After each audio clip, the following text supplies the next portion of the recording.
Good morning all of you. Let's start today session. Subject chemistry से, science से हमने chemistry subject में हमने टॉपिक लेकर रखा है पदार्थों में होने वाले परिवर्तन। पदार्थों में होने वाले परिवर्तन एग्जाम्स के व्यू से बहुत ही उपयोगी है। देखेंगे पदार्थों में होने वाले परिवर्तन। यदि आप चैनल पर नए हो तो चैनल को सब्सक्राइब कर ले, भी ऑन कर लेंगे ताकि आपको नोटिफिकेशन टाइम टू टाइम मिलती रहे।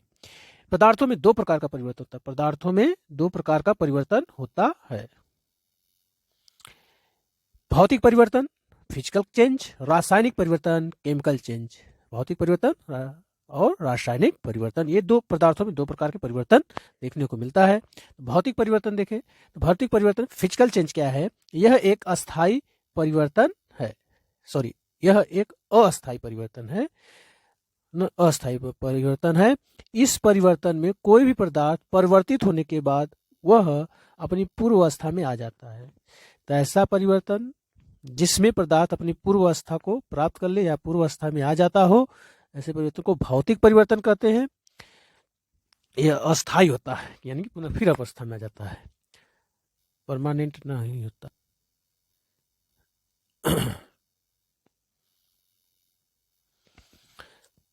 रासायनिक परिवर्तन केमिकल चेंज। रासायनिक परिवर्तन केमिकल, यह अस्थायी परिवर्तन है। इस परिवर्तन में कोई भी पदार्थ परिवर्तित होने के बाद पुनः अपनी पूर्व अवस्था में नहीं आता है। ऐसा परिवर्तन जिसमें पदार्थ एक बार परिवर्तित होकर पुनः अपनी पूर्व अवस्था में नहीं आता हो, उससे रासायनिक परिवर्तन कहते हैं। उसे रासायनिक परिवर्तन कहते हैं। अब एग्जाम्पल से देखेंगे दोनों को साथ में, भौतिक परिवर्तन और रासायनिक परिवर्तन। एग्जाम्पल हमने देखा पदार्थों में होने वाले परिवर्तन दो प्रकार के होते हैं, भौतिक परिवर्तन और रासायनिक परिवर्तन।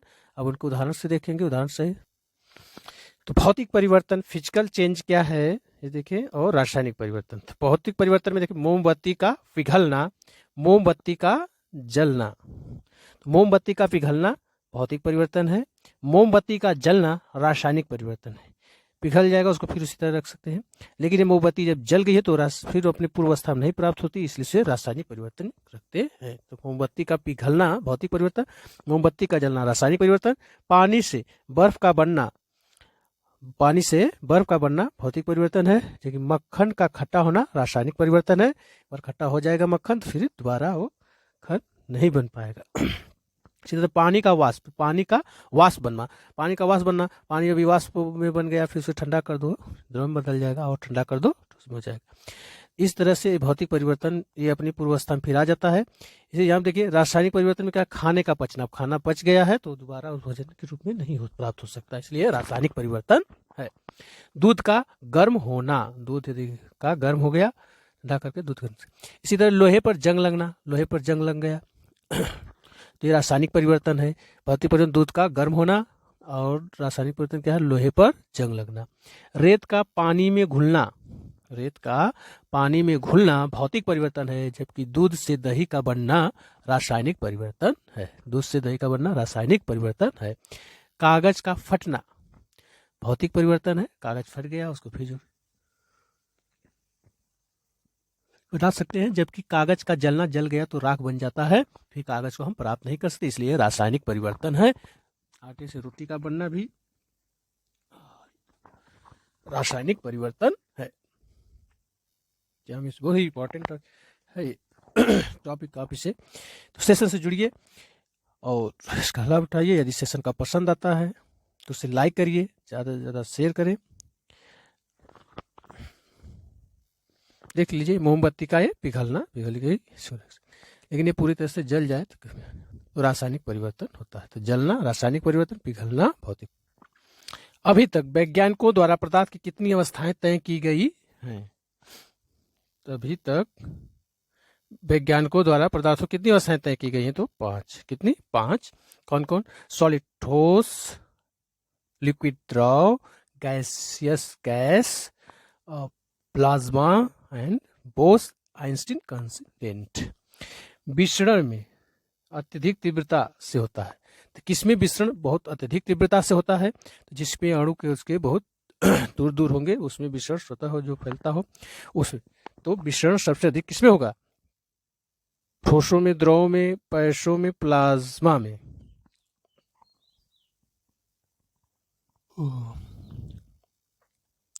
प्लाज्मा में।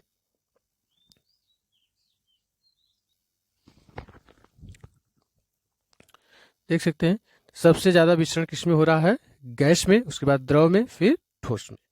तो द्रव, ऑप्शन के अनुसार द्रव में जाए। आंतरिक और देखिए हम घनत्व क्या है, पहले सबसे ठोस में, फिर द्रव, गैस। इसी तरह आणविक अंतर आकर्षण बल किसमें अधिक था? ठोस में, द्रव और गैस में। तो घनत्व और आंतरिक आकर्षण बल का कारण ठोस, द्रव, गैस है। और इसी तरह अंतरण आकर्षण बल जैसे गैस में सबसे दूर होते हैं, फिर द्रव में, फिर ठोस में। इसी प्रसार का भी होता है, गैस, द्रव, ठोस, गैस, द्रव, ठोस, विसरण। प्रसार, विसरण और अंतरिक्ष स्थान सबसे में गैस में सबसे अधिक होता है, द्रव में उससे कम, ठोस में सबसे कम। गतिज ऊर्जा गैस में भी ज्यादा होगी क्योंकि दूर होते हैं कण, ज्यादा गति कर सकते हैं। और इसी तरह द्रव, इस तरह से हमारा ऑप्शन सही होगा द्रव में। विसरण अत्यधिक तीव्रता से होता है ऑप्शन के अनुसार। नहीं तो पहले गैस में, फिर लिक्विड में और ठोस, सॉलिड में। यदि अमोनिया गैस है तो कपूर क्या है? ठोस है। कपूर ठोस है।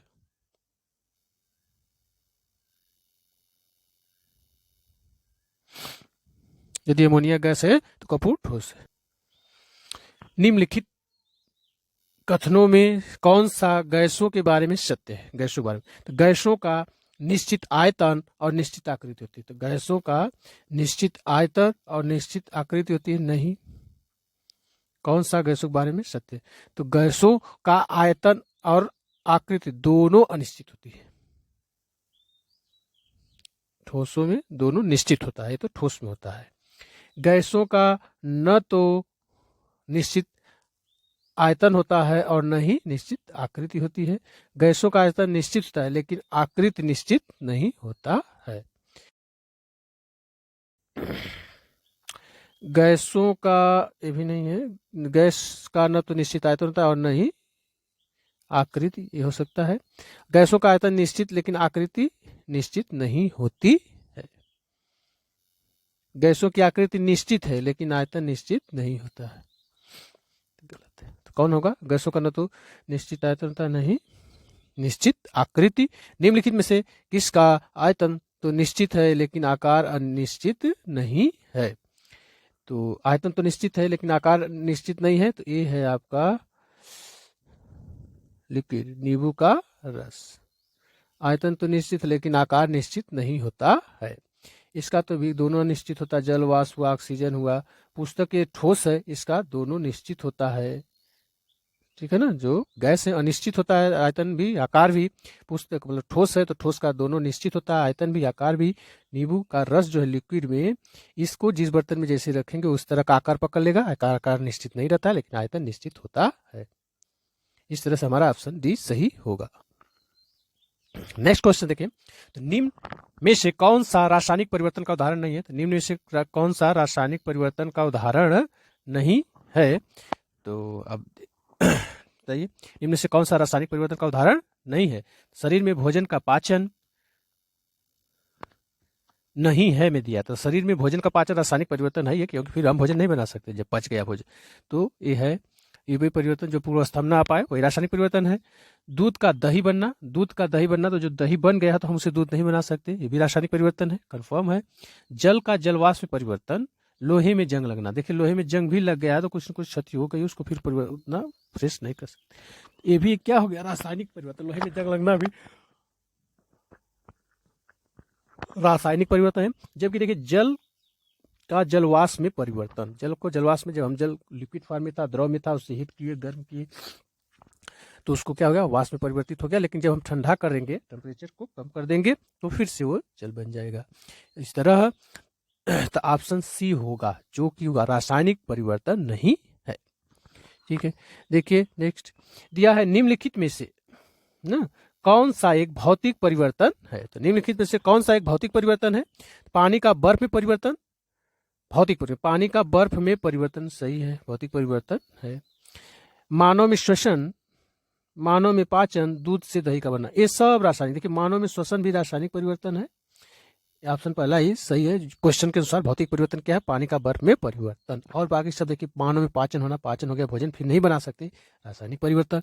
मानव में श्वसन का रासायनिक परिवर्तन, दूध से दही का बनना भी रासायनिक परिवर्तन है। सितारों में प्लाज्मा बनने का कारण है, सितारों में प्लाज्मा बनने का कारण है उच्च तापमान, कम दाब, उच्च दाब और कम तापमान। इसका आंसर आप कमेंट्स बॉक्स में दीजिए। सितारों में प्लाज्मा बनने का कारण क्या है? उच्च तापमान है कि उच्च दाब है, कम दाब है, कम तापमान? तापमान ही है, लिख सकते उच्च तापमान।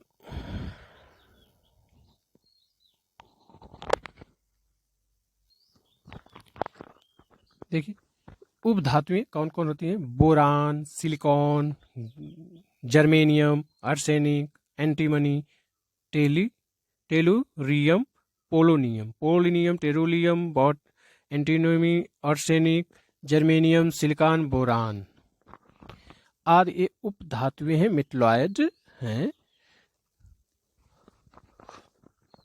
जैसे हम पीरियोडिक टेबल पढ़ाएंगे तो उसमें आपको कवर करेंगे थोड़ा सा ट्रिक। नॉन मेटल पहचानने का तरीका देखिए, ट्रिक क्या है? जिसके लास्ट में कार्बन, जैसे यन आर एन ई आए, तो वो क्या हो जाएंगे? उपधातु ना, नॉन मेटल पहचान जाएंगे। अधातु, सॉरी, अधातु कहलाएंगे जिनके लास्ट में यन आर एन ई हो नाम में। देखिए, hydrogen, carbon, nitrogen, oxygen, fluorine, neon, chlorine, organ, bromine, krypton, iodine, xenon और एस्टेटिन, रेडॉन, टेंसिन और ओजेसियन। जब कुछ एक्सेप्शन है, अपवाद है, यहाँ देख सकते हैं, फास्फोरस, सल्फर, हीलियम और सिलीनियम।